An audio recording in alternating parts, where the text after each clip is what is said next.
Bagaimana kabar kalian hari ini?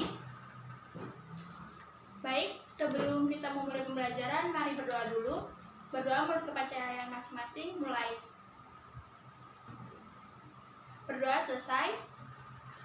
Baik, sebelum kita membahas tentang sistem sirkulasi hari ini, saya absen dulu. Debbie Rizkyla masuk nggak?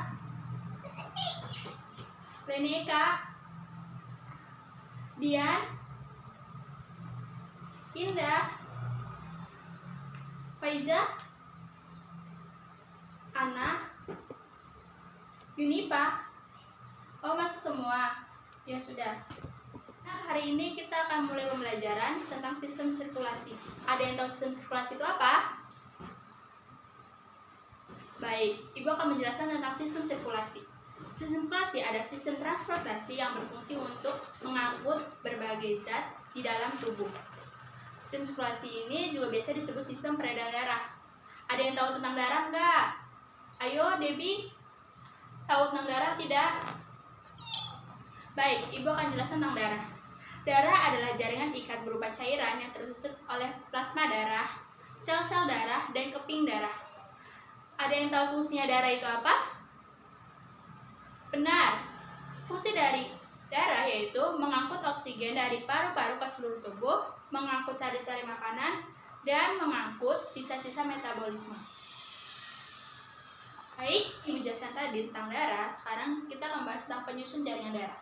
Penyusun jaringan darah tersusun atas plasma darah dan sel-sel darah.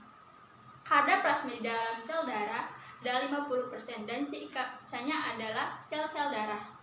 Plasma darah dapat tersusun oleh air yaitu 10% dan sisanya adalah protein. Fungsi dari plasma darah ini adalah untuk mengatur tekanan osmotik. Penyusun pada plasma darah ini ada dua, yaitu serum dan antibodi. Seperti yang Ibu jelaskan tadi, kita sekarang membahas tentang penyusun plasma darah. Penyusun plasma darah ada dua, yaitu serum dan antibodi. Serum adalah plasma yang tidak mengandung fibrinogen, sedangkan antibodi dihasilkan oleh globulin dan berfungsi untuk mengenali atau mengikat antigen atau benda asing tertentu. Selanjutnya kita akan bahas tentang sel-sel darah. Ada yang tahu ada berapa sel-sel darah? Baik, Ibu akan menjelaskan. Sel-sel darah ada 3, yaitu sel darah merah, sel darah putih, dan keping darah. Sel darah merah atau sering disebut dengan eritrosit adalah sel yang berwarna merah dan yang tidak memiliki inti sel. Sedangkan leukosit adalah sel darah putih yang memiliki inti sel. Selanjutnya kita akan bahas tentang keping darah. Mungkin kalian tahu kalau habis jatuh darah tidak keluar lagi. Nah, di sini trombosit sangat berperan penting. Kenapa? Karena trombosit yang membuat darah membeku. Jadi saat kita jatuh, darah tidak akan keluar lagi. Baik, Ibu akan menampilkan video tentang pembekuan darah.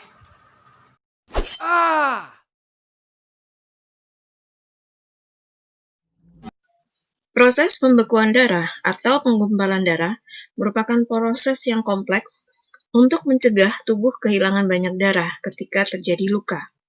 Proses tersebut meliputi pengetatan pada dinding pembuluh darah yang terluka, pelepasan zat untuk menarik keping-keping darah ke daerah luka, dan pembentukan benang-benang fibrin.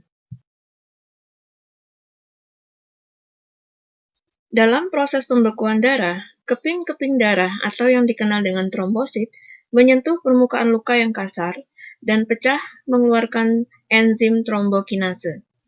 Trombokinase akan mengubah protrombin menjadi trombin. Protrombin merupakan enzim yang belum aktif, berupa senyawa globulin yang dihasilkan di hati dengan pertolongan vitamin K. Sedangkan trombin merupakan enzim yang sudah aktif. Pengubahan protrombin menjadi trombin memerlukan zat kalsium untuk mempercepat proses tersebut. Trombin mengubah fibrinogen atau protein yang larut dalam plasma darah menjadi fibrin yang berbentuk benang-benang.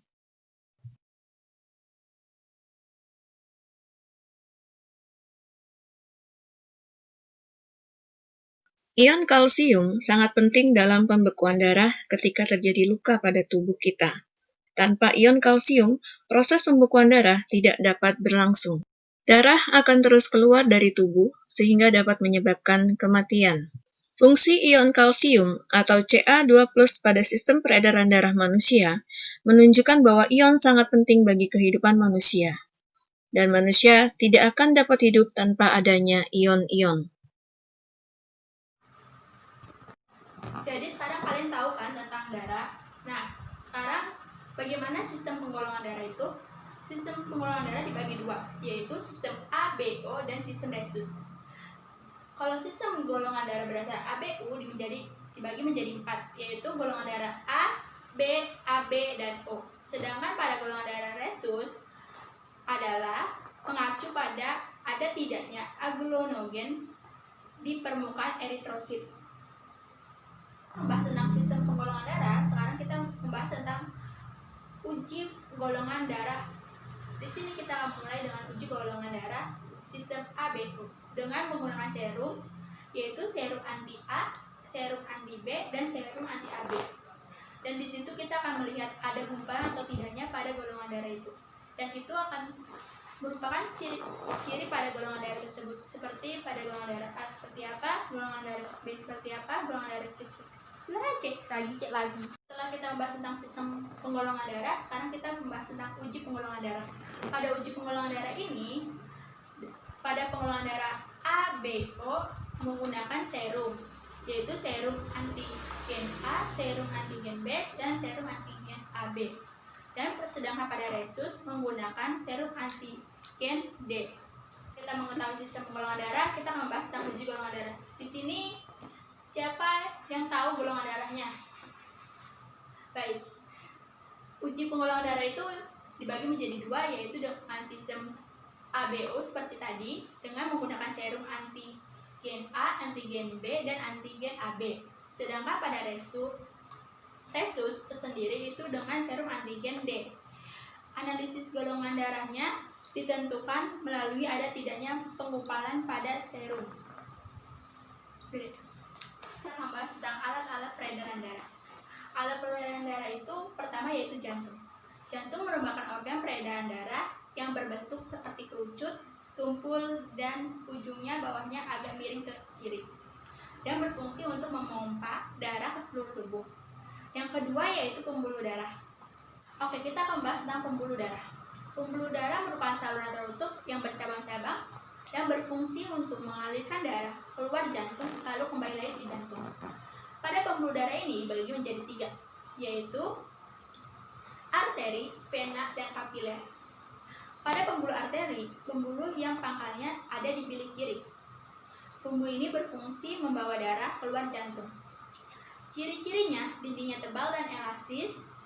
Jika diraba dan dapat dirasakan, tekanan darah yang melewati arteri umumnya kuat. Arteri dibagi menjadi 3, yaitu aorta, arteri pulmonaris, dan arteri koroner. Pada aorta adalah arteri yang ukurannya paling besar dan pangkalnya di bilik kiri.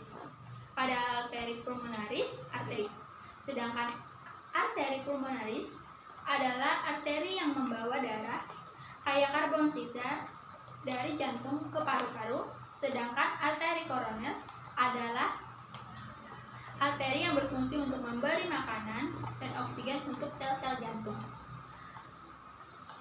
Dan kita akan membahas tentang vena. Vena adalah pembuluh yang berfungsi membawa darah kembali ke jantung. Ujung pembuluh darah ini berada di serambi jantung. Ciri-cirinya memiliki dinding yang tipis dan kurang elastis, dapat menampung 75% darah, dan terletak di dekat pembukaan tubuh. Pembuluh vena dibagi menjadi 3, yaitu vena cava, vena pulmonaris, dan vena porta hepalica. Udah, kita akan bahas tentang kapiler. Pembuluh kapiler memegang peranan penting dalam proses pertukaran zat di dalam darah. Fungsi kapiler yaitu sebagai berikut. Pertama, menjadi penghubung antara aorta dan venula, mengambil zat-zat yang dibutuhkan dari kelenjar, dan menjadi tempat terjadinya pertukaran zat antara darah dan cairan di dalam jaringan. Ciri-ciri dari kapiler berbentuk halus, Dindingnya selnya sangat tipis dan memiliki diameter 0,008 mm.